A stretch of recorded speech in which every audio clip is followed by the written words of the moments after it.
বোকাখাতৰ লখজানত ভয়ংকৰ পথ দুৰ্ঘটনা গুৰুতৰভাৱে আহত হয় 2 বাইক আৰোহী।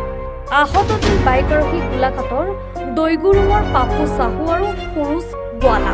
পাপু চাহুৰ অৱস্থা সংকটজনক বুলি জানিব পৰা গৈছে।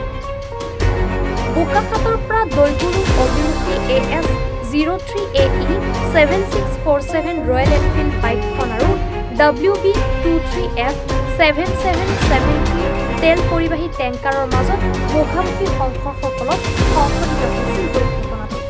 দুৰ্ঘটনা সংঘটিত কৰা টেংকাৰখন বোকাখাত যান-বাহন আৰক্ষীয়ে জব্দ কৰাৰ লগতে আহত যুৱক দুজনক চিকিৎসালয়লৈ প্ৰেৰণ কৰিছে।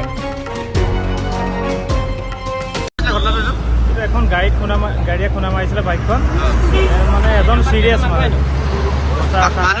মানুহ দুজন আছিলে ক'ৰ হয় চিনি পোৱা নাই ল'ৰাকেইজন। ভয়ংকৰ ঘটনা আৰু দুৰ্ঘটনা। ট্ৰাকে মাৰিছে, ট্ৰাকৰ লগত সংঘৰ্ষ হৈছে। ট্ৰাকখন ইতিমধ্যে বোকাখাত আৰক্ষীয়ে জব্দ ধৰিছে বুলি গম পাইছোঁ।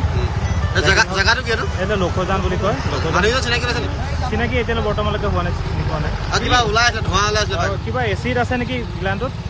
বাইকখন ব্ৰাছ হৈ যোৱাৰ সম্ভাৱনা আছে, গতিকে আমি অলপ সতৰ্ক হৈ আছোঁ। যেতিয়ালৈকে আমাৰ ফায়াৰ ব্ৰিগেডৰ গাড়ী নাহে তেতিয়ালৈকে আমি বোকাখাতৰ পৰা